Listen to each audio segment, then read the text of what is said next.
Hello, everybody. Welcome back. Our next speaker you've been hearing a lot about. She has, in the last 5 years, been investigating with a journalistic approach the UFO phenomenon, and 2 years ago became the Director of Investigations for what's called the Coalition for Freedom of Information. This organization is being supported by the Sci-Fi Channel, and they have a court case now directed at the aim of the Kecksburg incident, which happened, I believe, in the 70s. And their aim is to get this documentation out. This is a level that I have never been able to achieve with the Freedom of Information Act because I've never had the financial support for the legal drive to do this by taking them to court, but Leslie Kean here has, and she's had success with it. And she's here to talk about the success of that and the current status of these cases. So why don't I just go ahead and stop wasting time and welcome Leslie Kean to the podium. Thank you very much. Hello, it's great to be here. It takes some getting used to not being able to see anybody, but I wanted to thank John Schuessler and everybody from MUFON for putting on this great conference and for inviting me to speak at it. I just wanted to tell you, first of all, that I'm going to cover two things in the brief time that we have, so I'm going to go fairly quickly through a lot of material, and then I want to have time for questions at the end. The first part is I'm just going to give you a little bit of background on my journey as a journalist publishing on UFOs. And then we're going to talk about the work with the Coalition for Freedom of Information that I've been doing and the Kecksburg, the effort to obtain documentation on Kecksburg, which has resulted in a lawsuit against NASA. And so I want to just start by telling you that I'm not a UFO researcher. I am a journalist, and they're very different. I've been able to benefit tremendously, of course, from the researchers, and all the people that are here today have been of great help to me in doing the job that I have to do as a journalist, which is primarily to get the information out in the press, to make the information available to people that have a right to it. And my personal mission has been to try to get through the ridicule barrier that we all are so familiar with. Another goal, which a lot of journalists have, myself included, is to try to change policy through articles. And I've done that for years on various other issues. I worked for many years on the issue of human rights in the country of Burma. I was sort of a specialist in Burma. I wrote a book on it, published articles, which did lead to hearings and changes in policy, and that's always a goal. To let you know that my background involves publishing freelance articles in lots of mainstream media and also working for a public radio station in the San Francisco Bay Area, KPFA Radio, where I co-hosted and co-produced a daily investigative news show for many years. So you might want to know, why would somebody like that get interested in UFOs? And I'll start by telling you that, and we'll go to the first slide. Back in the summer of 1999, a report was sent to me by a colleague in France called the Cometa Report. Many of you may be familiar with that. But this was an extraordinary 90-page study that was put together by a group of generals and admirals, the equivalent of the head of NASA in France, the chief of police in France, scientists, weapons engineers. It was extremely high level because it involved people of very high stature in France. Although it was not a government document, it was a white paper, as they call it. But in the slide, you can see the four-star general. General Norlane is the one on the top, who's the four-star general, who's one of the motivating forces behind the study. On the bottom is General Letty, who's an Air Force pilot, very well known in France. And General Norlane is a counselor to the Prime Minister, so there were a lot of connections to the government. In any case, what was extraordinary about the study was that these individuals spent 3 years studying only official documentation from around the world on the UFO subject. And they drew a very extraordinary conclusion in the end of the study. You can see it up here on the part that's highlighted. They basically stated that the best conclusion to explain UFOs was the extraterrestrial hypothesis. And as I said, this was based on a lot of study of a lot of documentation of interviews with pilots, of studying radar visual cases, speaking with governments around the world. And they did realize that 5% of sightings are really the only valid ones. Most sightings can be dismissed. But they were focusing their study only on those in which there was enough documentation to determine that they were not something man-made. And they described this 5% of objects. They said that they seem to be completely unknown flying machines with exceptional performances that are guided by a natural or artificial intelligence. And you know, we may have all heard things like this before, but what was significant about this was the caliber of the people that wrote this and the numbers of people that wrote this. And as a journalist, you can't turn away from that quality of you know, instigator. When you consider who wrote this report, it is a journalist's responsibility to take it seriously. And I did that.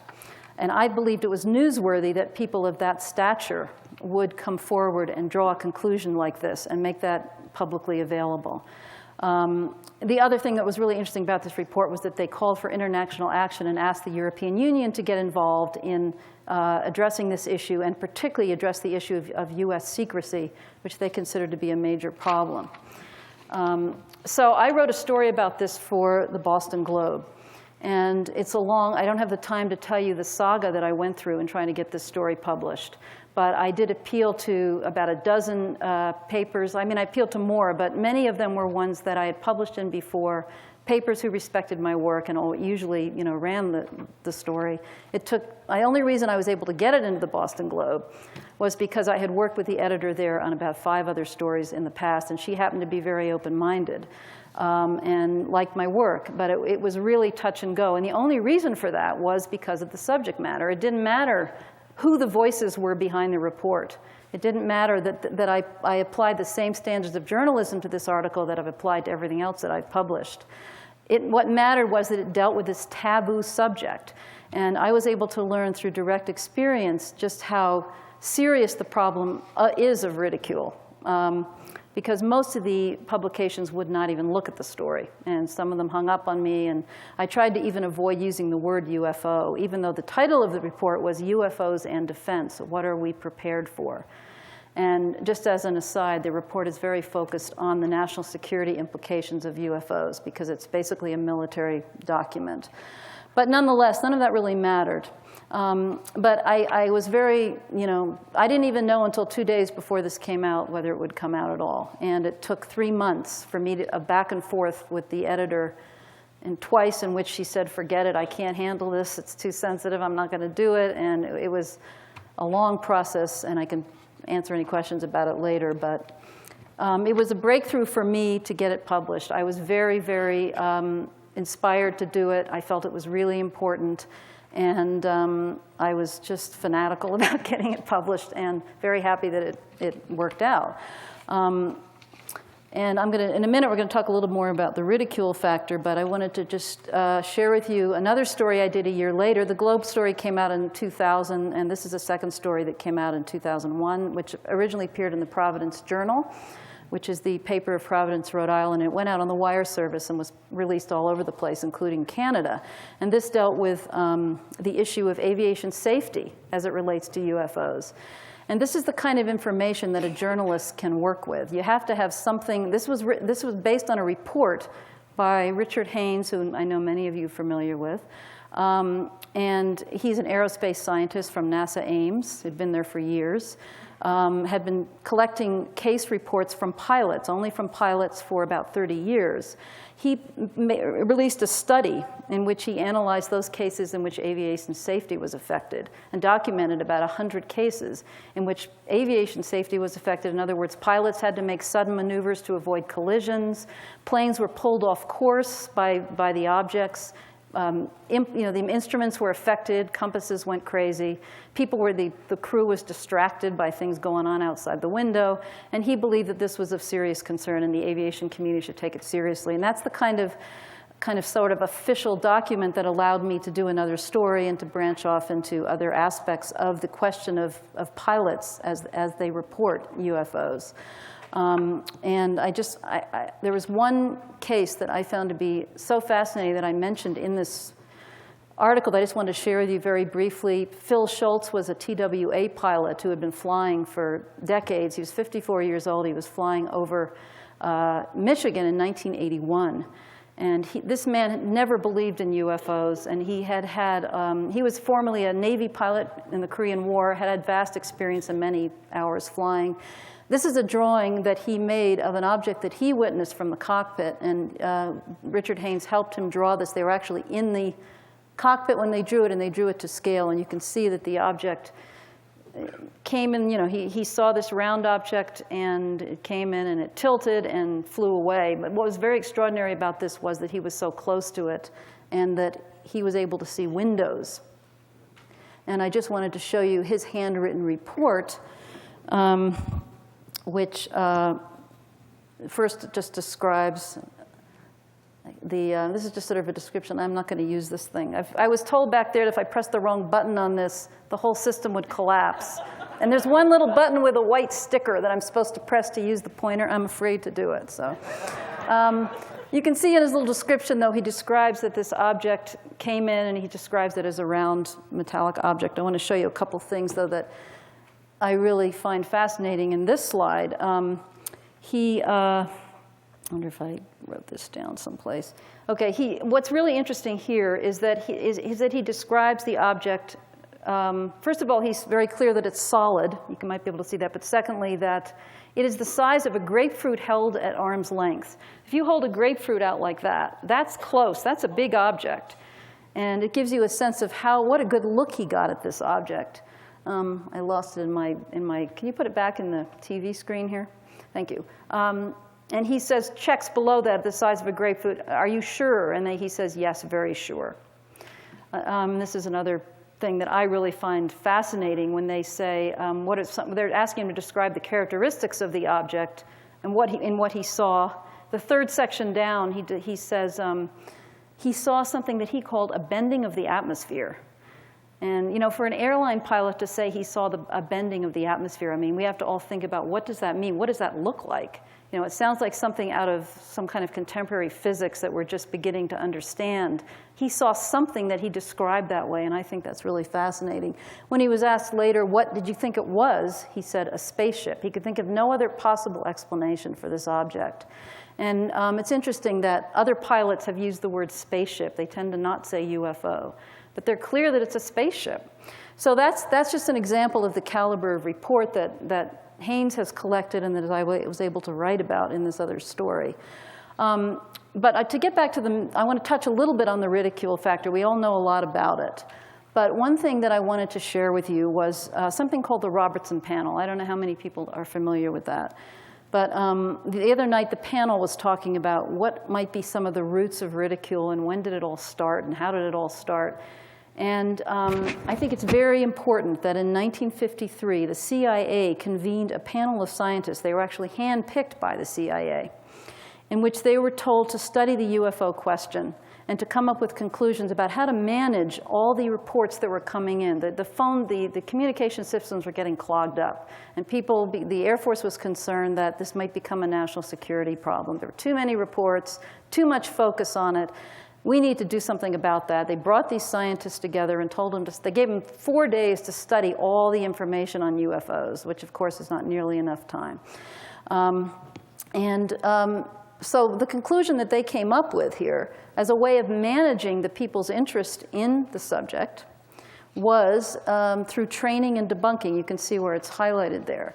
And it says in the report that the goal of the report was to reduce public interest in order to prevent the filing of reports. That's the quote. That was the purpose of it. And the report recommended that the national security agencies take immediate steps to strip the unidentified flying objects of the special status they have been given and the aura of mystery they have unfortunately acquired. And what they proposed to do that, they actually used the word debunking in black and white.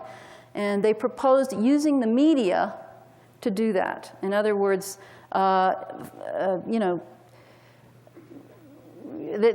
like the second line here, which isn't underlined. This education could be accomplished by mass media such as television, motion pictures, and popular articles. And they go on in the report to say, we'll use Walt Disney, we'll ask Arthur Godfrey to help us, we'll make training, we'll make cartoons, we'll make training videos, we'll go to colleges, universities, et cetera, et cetera. And they have all these plans about how to control the media. They also suggest that all civilian groups be infiltrated by intelligence, groups that are providing information to the public about UFOs.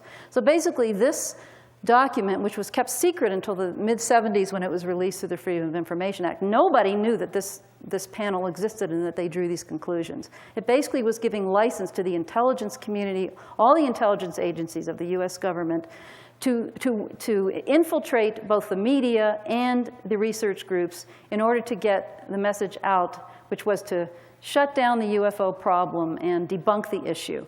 And I believe that this played a major role in the media's, how the media became so focused on ridicule and debunking. There was a letter that was unearthed years later that two panel members, one wrote to another one in 1966, in which he said, I've been able to influence a CBS program based on the conclusions of the Robertson panel.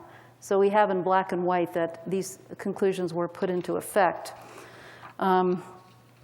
I wanted to I just think that's an important element of ridicule that many people may not know about. This is just sort of a list of various factors that affect ridicule, and most of them you all are very familiar with. I wanted to focus in on something that I've called the wink factor, which is something I've come up against a lot as a journalist. And it deals with the issue of a paper maybe being able to, they might be willing to run a story, but they have to make sure that that they know it's a stupid subject. They have to somehow get that message in there. As long as you know that we're not being fooled and we take this seriously, we'll run the story. And I had an opportunity to talk to Ray Suarez about this problem, because this is a major problem. He's the senior correspondent for the PBS NewsHour with Jim Lehrer, which is a news show on public television. I don't know how many of you watch that, but he's an accomplished journalist, and he moderated a panel of scientists, which I helped organize at George Washington University in Washington, D.C. a couple of years ago. So I had an opportunity to talk to him about the problem of ridicule in the media, and he's the one that brought up this issue of the wink factor. When I asked him, what do you think is behind the ridicule problem? And I'm going to read you what he said, because I think he said it very well. The news business tends to be wall-eyed. It has one eye on the story and one eye on the potential public reaction to the story. So if you're working in an atmosphere where you anticipate that this is going to be met with incredulity and ridicule, you pull your own punch. You don't want to write about it as if it's serious and then have people make fun of you after the fact. You want to pre-bake in that notion that perhaps the whole thing is ridiculous. In effect, wink at the viewing or reading audience to show that you're on to yourself.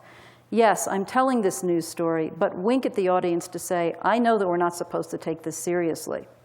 Will that change? I don't know. I don't think it's going to change anytime soon.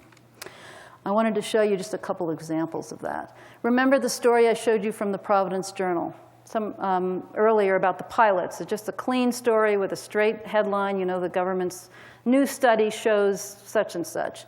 That was put out on the wires. When a story goes out, the author has no control over how it's presented. This is just an example of the wink factor here. It's a serious story, but look at the drawing they have to put on the top. And then the headline is also kind of stupid.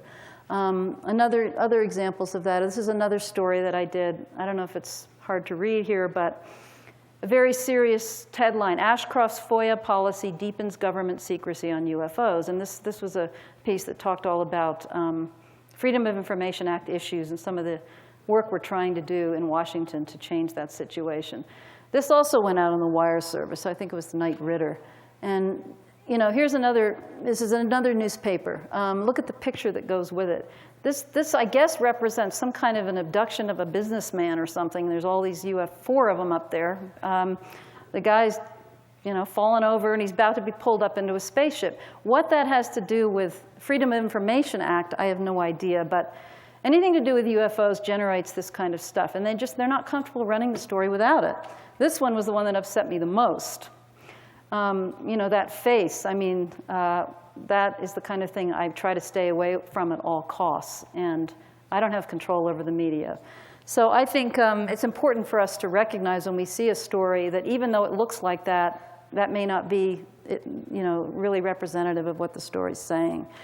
The other issue I wanted to just touch on, which is a very difficult thing to talk about, and we've talked about it a little bit at press conference, we talked about it at the press conference the other day, is the role that the UFO community plays in, and by UFO community, that's a very broad term, but let's just say that there are people, there are true believers, there are people that call themselves experts, there are people that don't analyze data and don't really have a sense of what information is appropriate to present to the press and what isn't.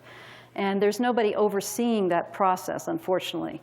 So I just sort of, as a journalist myself, knowing what information I can use and also knowing what other papers can use as they've responded to me as a journalist. I just think that some of these points are important, that we cannot present exaggerated information. We cannot present inaccurate information. We cannot present theories that we may believe but are sort of couched as if they're truth. I mean, you have to present the simple facts along the lines of what John Schuessler's talk the other day. You can't go too far with the media or they're going to dismiss the subject. And facts have to be able to be documented. This is the rule of being a journalist. You can't publish things that aren't documented. And they have to have corroboration. They need more than one source if you're relying on a source, and the sources have to be very credible. Telling the mainstream media that extraterrestrials are here, that they're on the planet, even that word is hard for media to handle, but especially when you make the statement as if it's fact. They are here. Any number of us are convinced that that is the case, but that's not the issue. The issue is, what is the media going to be able to respond to? What is going to motivate them to look into this, and what is going to get them to write stories? That kind of a statement will not do it. It has the opposite effect. Could you put this back up? Yeah, and then the last one, you have to be very careful of the language you use. We may all be angry at the US government because there's a cover-up and there's this and that. I have found that accusing the government of misdeeds is not effective. What we really want are results here. If you're too accusatory, they're just going to back off. The media doesn't like to come on to the government like that for all kinds of reasons. And what was the last one there? And then jumping the gun is another issue. I mean, this is all, we could spend a whole hour just talking about each one of these points, but you have to be very careful not to present them with facts, even if they're facts, but with material that they're not ready for. You have to realize you're dealing with people that know nothing about the subject when you're dealing with the media. So you have to give the very basic factual information. You don't want to go too far, and that's where the abduction issue is a very difficult one. Most reporters just are not equipped to handle that. Doesn't mean it shouldn't be covered. It doesn't mean it's not valid, but you got to kind of start them at the kindergarten level, unfortunately. So those are just some of the things I've learned. I want to shift now into the Kecksburg case.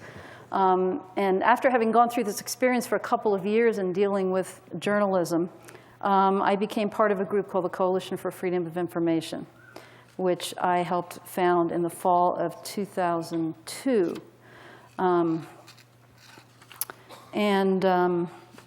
Okay, I want to get rid of some of this stuff here.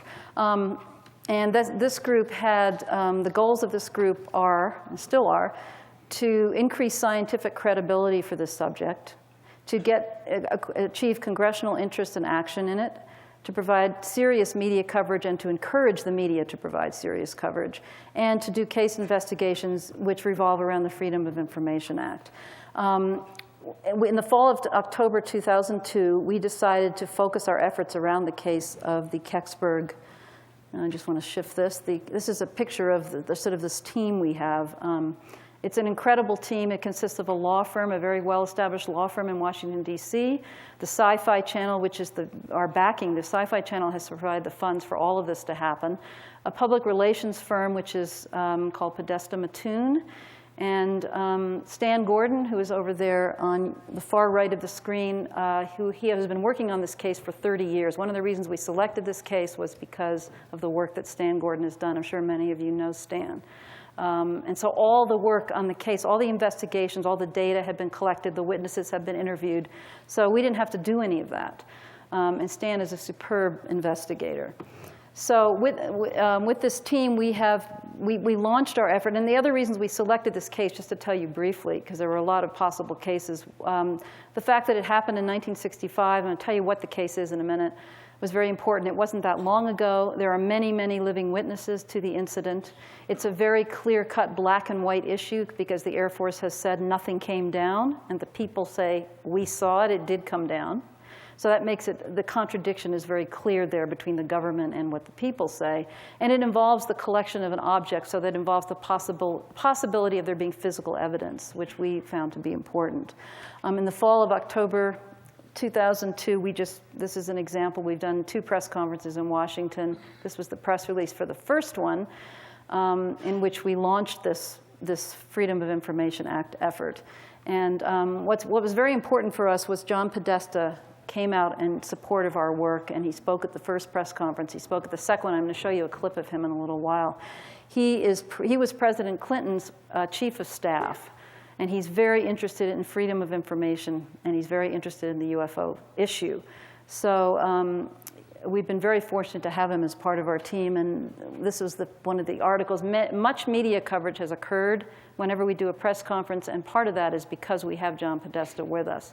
This is a CNN story that came out after the first press release, in which the focus was, of course, that the Clinton aide is coming out and protesting the government secrecy on this. Just to give you a little background on I don't know if you can even see this, but there we go. This is just to show you the trajectory. What happened in 1965 was there was a fireball that was seen over about 4 states, Michigan, Indiana, Ohio, came down, went through Pennsylvania, landed in this tiny little hamlet called Kecksburg. Where is that near? It's about 40 miles southeast of Pittsburgh, 40 to 60 miles. It's basically middle of nowhere. And I just want you to notice here that the object made some turns, and that's very important. And Stan Gordon was able to track the trajectory by talking to hundreds of witnesses along the routes of the object. It basically came down in a little field, woods actually, near Kecksburg on a farmer's land. The military was called out within a couple of hours. A number of people saw it. People saw it in all different stages. Some saw it in the air. Some saw it out right after it landed. There was smoke coming out of the woods. Some people got down and actually saw it on the ground. The military was called in. They cordoned off the area, took the object out on the back of a truck, and that's all I really. That's it in a nutshell. This is some of the headlines that came out. It was called a UFO. This was before they actually knew what had happened. This came out that night or first thing in the morning the next day. Army ropes off area. The media, they reported on the fact that all the military were there. This is another one written by the same reporter, Robert Gaddy, who was on the scene, who I've been able to interview. We've had extensive conversations about his experience covering this. So after we have these first 2 stories, the next one that came out later that day was searchers fail to find object, and flying object plus search equals 0. So basically what happened, the only documentation we have on the Kecksburg case is in Project Blue Book. And Project Blue Book stated that nothing was found that night, that a 3-man team was sent out to search for an object that started a fire, and they didn't find anything. This is a picture of one person's rent. It's not the most accurate, but the object did land in a gully, and it looked a little more like an acorn in that the bottom had more of a rim around it than this drawing shows you. Here's another drawing by a witness. This is an affidavit that he made for one of our FOIA requests to the Army. It's a description of what it looked like on the back of a truck. There were probably hundreds of people that actually saw the military presence. And as there were so many witnesses, I mean, dozens and dozens of witnesses that have accurate and important stories to tell. And when you interview them all separately, it all fits together into a nice puzzle, and it all makes sense about what happened. And as a journalist, I've been there many times, I've interviewed these people myself. It is inconceivable to me that nothing came down that night. It's just, given all the testimony that we have and the work that Stan has done over all these years. So we came in on this case, as I mentioned, and we began to file Freedom of Information Act requests. And I'm going to give you a little report on some of the things we found a little bit. But I also wanted to commend the Sci-Fi Channel for taking this on and for providing the necessary resources for such a team to be constructed. And it's a sad statement that you have to have a law firm to get anywhere with Freedom of Information Act. But unfortunately, that seems to be the case. The Sci-Fi Channel produced a documentary about the work that we've been doing, which was aired last fall, and I'm sure some of you saw that. And I want to just show you a couple of clips from that so that you don't have to listen to me talk forever. One of the important things that came out of the work that the Sci-Fi Channel did was they sent some scientists onto the site where the object came down. And we're clear about where that is because there were a number of witnesses who independently took Stan Gordon down to the site when he first, this was back in the late 80s, early 90s. People who had never met each other, never spoken to each other. They took him to the same place. They described the object the same way. And so we know where it was. And I just wanted to show you one aspect of this investigation. There's just a lot that I could talk about. The Sci-Fi Channel brought some scientists down to the site to see if they could discover anything that would prove that something came down that day. And so we'll run the first clip, and you'll see what happened.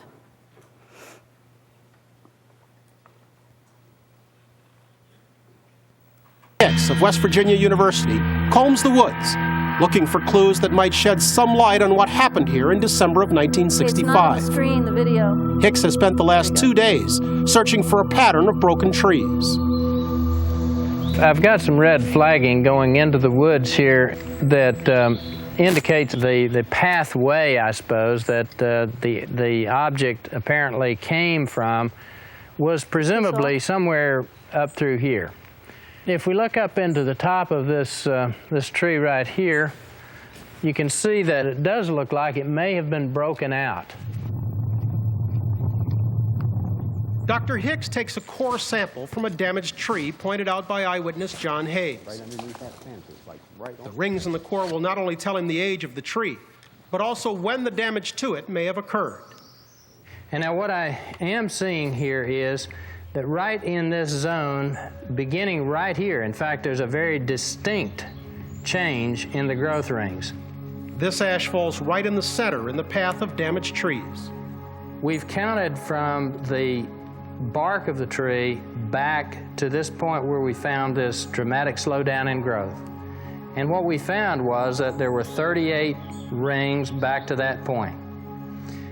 That would indicate that whatever happened to slow that tree down happened about 1965. 1965, the same year as the Kecksburg incident, and at the very least, strong circumstantial evidence backing up eyewitness reports that an object did crash through these trees. The damage that Ray identified formed a pattern. It formed a clear trajectory. It was a reasonable trajectory from some of the other observations that were made. And the real nice thing about it, it has a date to it, 1965. And since there is obvious visible damage, that is a smoking gun, so to speak, as to what caused the decreasing growth in that individual tree. Dr. Hicks' discovery is a tremendous step towards proving that an object did indeed land in Kecksburg, Pennsylvania in December of 1965. So that's a very significant development. This is brand new, actually, last spring, that there's been proof that something did come down, and it came down in 1965. It's almost proof of the event, as far as I'm concerned. But again, the Air Force still claims that nothing came down, and none of the other agencies that we've contacted, all of them, have released any information about this event at all.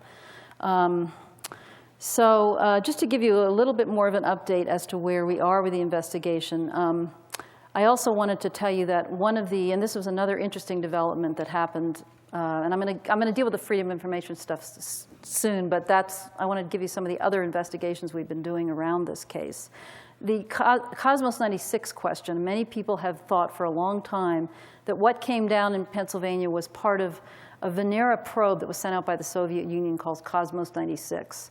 And there were problems with this probe, and it crashed in Canada, actually, on the morning of the same day, early in the morning, 3:18, of the same day that the Pennsylvania event took place, which was, again, at 5 in the afternoon.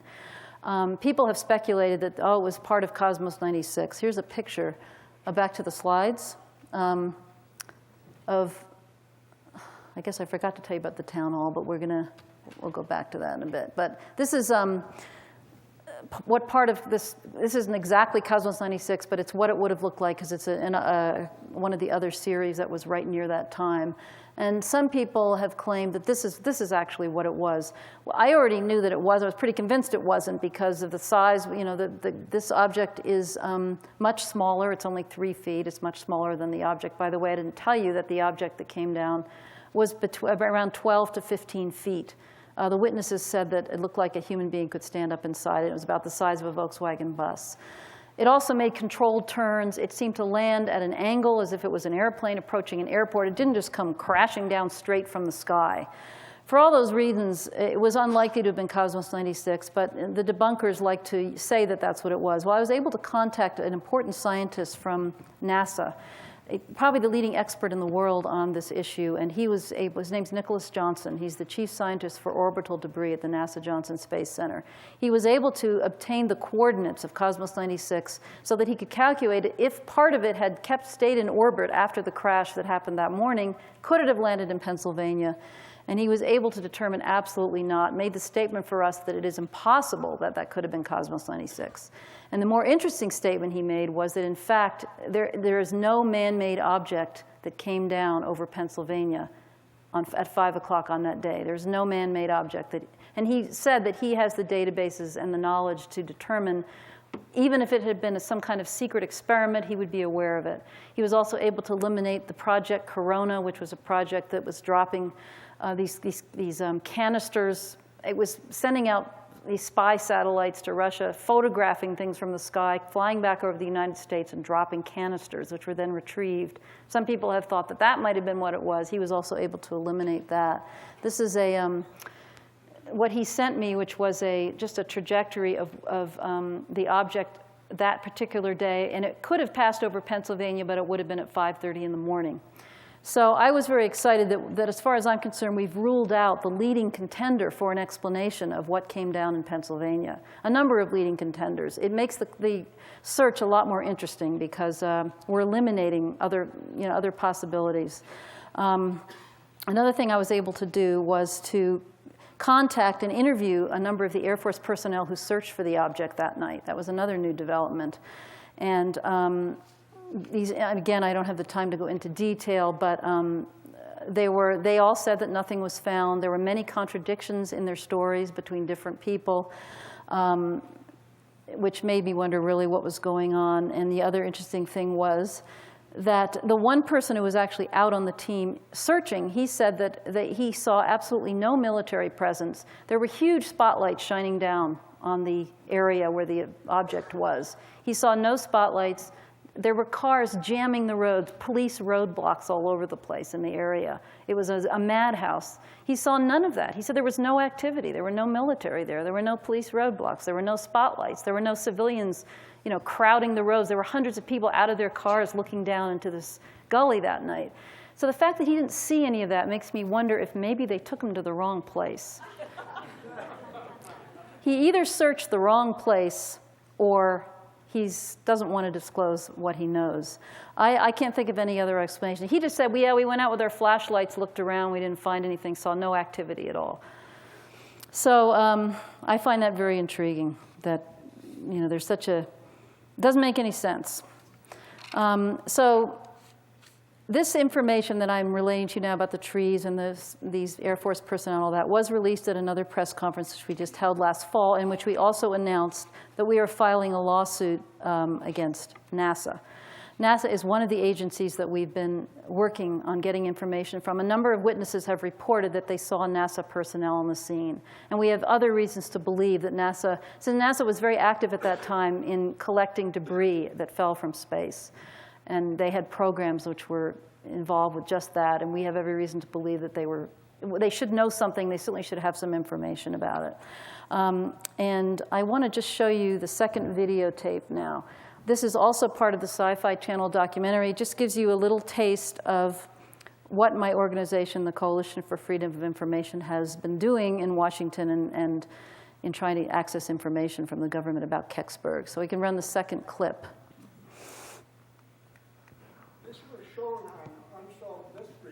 It was in the early 90s. KEAN and the Sci-Fi Correct. Channel have enlisted the help of DC-based attorney Lee Helfrich to force the records to open using the legal system. There is just no dispute that whatever you call it, the UFO phenomenon was an event, or is an event, that happens periodically and regularly in this country. And how the government reacted to that event is useful information because it will help explain why the government reacts to other kinds of similar events. It may not have been an alien spacecraft. It could have been a Soviet spy satellite. It could have been one of our own space experiments. It could have been any one of those things. At this point, 40 years later, we deserve to know what it is. The coalition has gained another powerful ally in its search for the truth.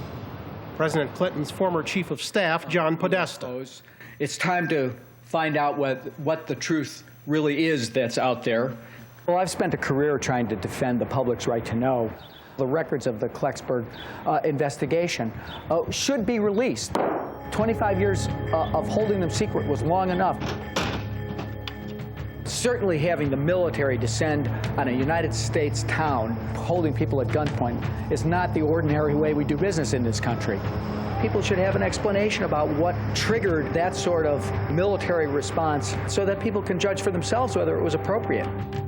On October 21st, 2003, the Coalition for Freedom of Information held a press conference in Washington, D.C. John Podesta wasted no time in assessing CFI's investigation of the Kecksburg case.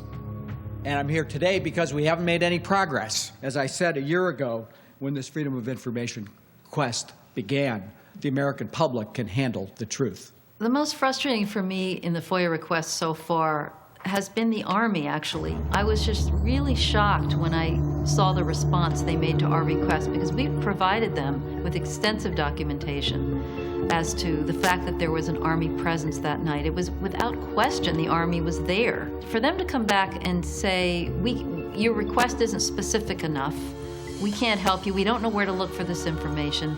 How much more specific can you get than giving the exact date, time, and location of the event? During the press conference, attorney Lee Helfrich of Lobel, Novens, and Lamont spoke of just how difficult it is to get information from the government. One of the things that we expected was the no records response, which is, I think, number 10 in the list of 329 ways the government can refuse your FOIA request.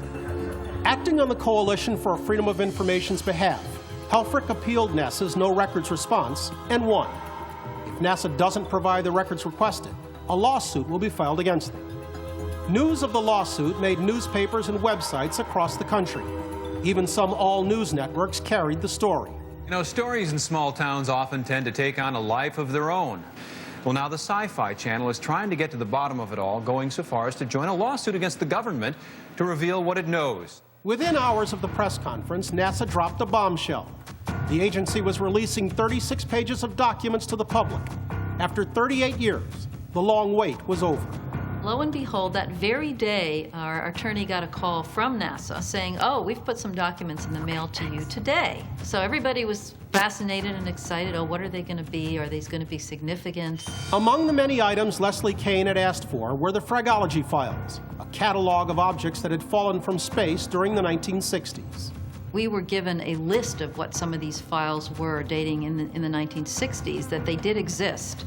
We very much want to get access to the Fragology files because we believe they could have something to do with the Kecksburg case. We've been told by NASA, though, that these files have been missing since 1987.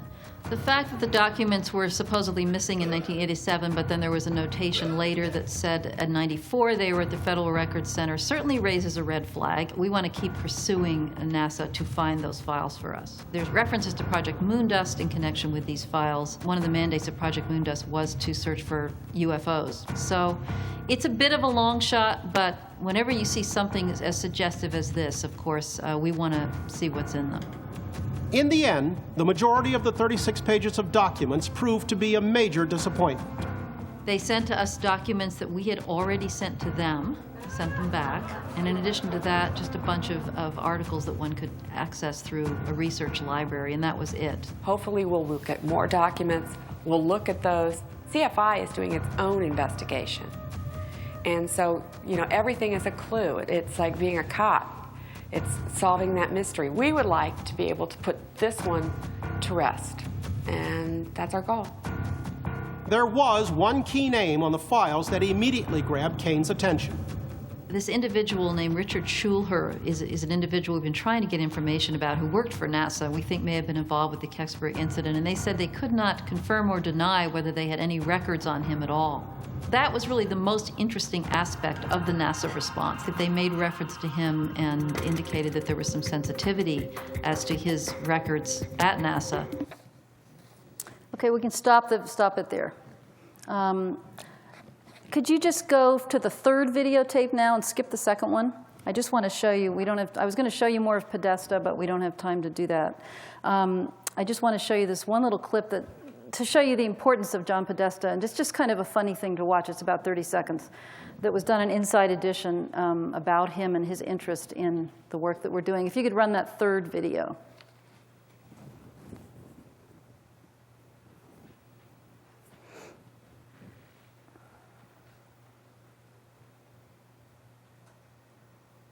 It's coming.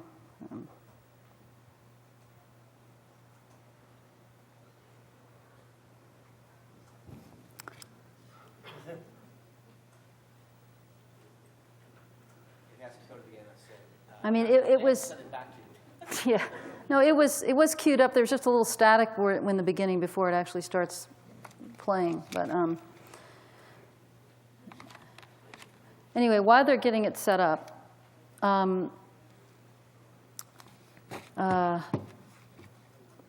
I just want to let you know that the agencies we're focusing on are the Army, NASA, and the Air Force. They're the ones that seem to have the most likely to have information about this. And the efforts with NASA began in January of 2003, and there's many steps that we had to take. You have to exhaust a lot of steps before you can actually file a lawsuit. But we won they gave us a no records response. We appealed that, and we won it. And it's actually very difficult to win an appeal on a no records response, so we were very happy about that. All the things they promised us, though, when we won the appeal, which was that for instance, that the request would be expedited, that there would be a new search done on the fragology files, that all the NASA centers would be contacted, et cetera. They would all do searches for us. Never took place. They basically made a bunch of promises. And we waited, that was in June, we waited until October of last fall. They had done absolutely nothing. And it was at that point that we threatened the lawsuit. We had no choice. We filed the lawsuit on December 9th, which was I think the 35th anniversary of the Kecksburg incident. It's now in the courts.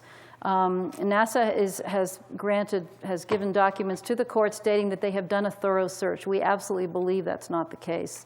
And just Friday, we filed, this is a 60-page opposition to NASA's motion for summary judgment, which our lawyer put together. It just went into court on Friday, and it's basically stating, in intense detail, all the reasons, showing how NASA has broken the law over and over again, and by, denying us documents and operating in bad faith. I just wanted to read you one little quote that she wrote our lawyer Lee Helfrich wrote on the first page of this. NASA seeks summary judgment based upon bold assertions by FOIA officers that unidentified employees of sometimes unidentified offices made thorough searches of unidentified record systems under unidentified search methodologies and found essentially nothing. Apparently, this approach is normal policy for NASA's center-wide FOIA searches. Accepting NASA's claims in this case that its search was, in essence, good enough for government work, unquote, would be the equivalent of declaring the FOIA a dead letter. Going through the motions is not the equivalent of complying with the FOIA. October 21st, Yet going 2003. through the motions is exactly what the record demonstrates NASA did 3 times in response to our requests, et cetera. This is an absolutely incredible document. I'm really impressed with our attorney. She's done brilliant work on this. And, she outlines, and I'd be happy to let anybody look at this afterwards. Just to read you briefly the 4 points that summarize it. NASA's declarations and attachments fail to set forth the details of any reasonably calculated search and review of documents responsive to Ms. Kane's Freedom of Information Act request. NASA has failed to release all responsive documents that it has identified. 3, NASA failed to conduct a reasonably calculated search. And there's a 4th point here. 4, NASA's searches for documents were conducted in bad faith.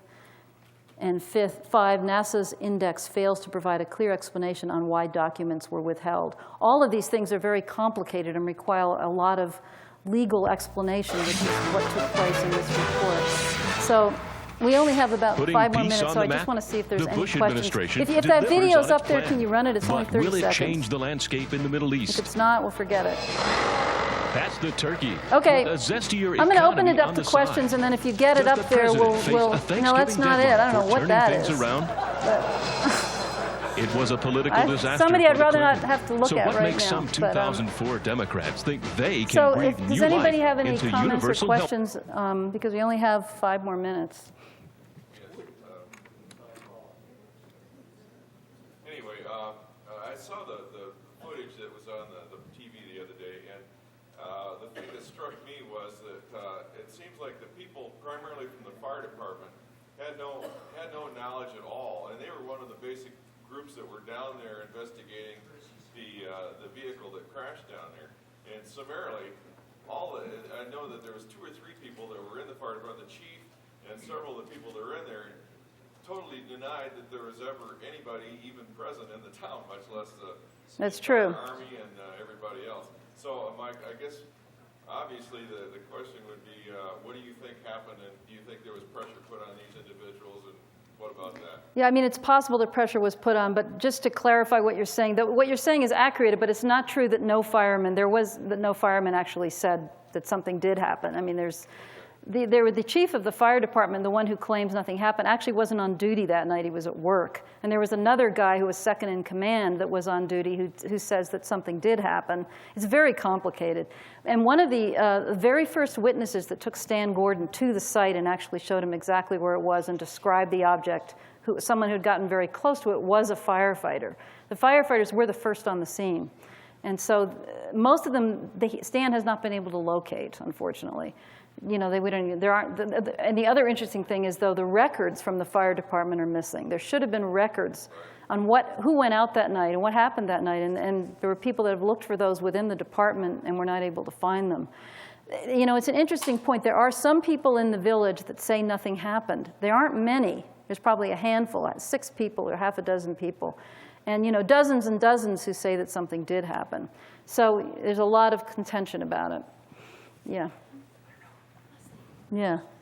Okay. We'll take another question. Maybe we'll run it. Go ahead. You have a definite Go on the mic. People can't hear you. Get to the mic. Oh, is the mic not on? Can you hear me now? Do you have a definite identification on the military people, that there were Army as opposed to National Guard? There could have been National Guard. We've looked into that, too. I mean, there could have been National Guard. We believe there very easily could have been National Guard. We're convinced about the Army because a number of people saw Army insignia. They saw the Jeeps that had the Army symbols on them. And a reporter who did it, by the name of John Murphy, that's a whole other story we didn't get into, right. Did an extensive radio documentary. And he reported actually going to the Army barracks and seeing the Army there. So, I mean, I'm convinced the Army was there. The National Guard we're not as sure about, but we have done extensive inquiries. We've done FOIA requests on National Guard, haven't been able to find anything. We've located, we're trying to go back to some of the old headquarters of the National Guard. And the search, we're still working on it, but so far we really can't say for sure. Thank you. Yeah. Just a point of information, when I came in here Thursday night, one of the things I was told right away is that NBC has purchased the Sci-Fi Channel. Mm-hmm. Okay, so if that's the case, Sci-Fi, the personality of that station will probably change. Second thing is, the video that you're talking about, Kecksburg, I think ran at 7 o'clock Denver time this past Wednesday night on the History Channel. Well, I don't think so, because it ran on Sci-Fi this week, though. They repeated it. Okay. So that's probably what you're thinking of. There's another documentary that I was on that was on History Channel, but I don't think I was talking about Kecksburg on that one. But I know it wasn't run anywhere else but Sci-Fi, though. On Sci-Fi this week? Yeah, they just reran it this week, actually. Okay. The History Channel is picking up a lot of old TV documentaries from other networks. So if you're not aware of that, watch their schedule. You get to see some stuff. The satellite, the Russian satellite 69? Cosmos 96, yeah. Cosmos 96. Okay, I'm dyslexic. Because of the close proximity, isn't it possible that perhaps that coming down at that time might have been the reason for the UFO crash? You mean the fact that it came down early in the morning on that day? Well, what we know is we got a letter from NORAD that states it came down at 3:18 a.m. in Canada. 3:18. A.m., The yeah. UFO crash came down at 5? At 5 p.m. It just happened to be the same day. Okay. So, and this Nicholas Johnson, who's the leading expert in the world on Soviet space systems, said, and I talked to another expert in England who's also number 2 in the world. He said it was impossible for it to have been Cosmos 96. My job is to report the information that I get. Some people might want to say, oh, he's part of NASA, he could be lying. I'm not operating on that assumption, but people can draw their own conclusions. So I personally don't think they were related because of what he said. So they were 2 hours apart. They were one was 3 o'clock in the morning, and that was Cosmos, and then the incident in Kecksburg was 5 p.m. So they were, many, many hours apart. Any more questions? What's the title? Okay. I think it's called Kecksburg. There were 2 of them. That's the thing. The first one was something like the Kecksburg, the new Roswell or something. The second one, I think, was something like a new evidence, because the second one was, I don't know. I can look that up for you. If we don't have more questions, we can just run this little 30-second thing that was on CNN. It's kind of amusing. And then. Yes, it's filed in federal court in New life District of into Columbia. universal health care. Now, live from Washington, Judy Woodruff's Inside Politics. There they are. And another story, a strange sighting on Capitol Hill today. Former Clinton administration Chief of Staff John Podesta warmly greeting former GOP rivals. He was in town shooting a segment on the House steps for the Sci-Fi Channel's upcoming documentary on UFOs and government secrecy.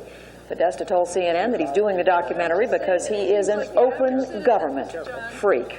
Whatever that means, the Sci-Fi Channel announced last fall a new public effort to gain release of secret government records on unidentified aerial phenomena commonly known as UFOs. We need to talk to John Podesta a little more about that. As far as I know, they have not talked to John Podesta anymore about that, but I thought that was just kind of amusing. Anyway, I feel like I rushed through a lot of information, left a lot of things out. So if anybody wants to talk further, I'll be around for a while. Thanks a lot.